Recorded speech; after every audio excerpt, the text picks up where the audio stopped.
Nature breathed in deeply.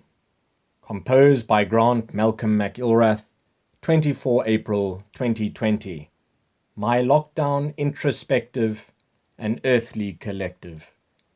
As we lay sleeping, she spins away through obsidian night and glowing day. Can you hear her wounded weeping? She sighs heavily and shrugs. We inhabit her benevolence, like tiny, perpetually hungry bugs. Nature breathed in deeply.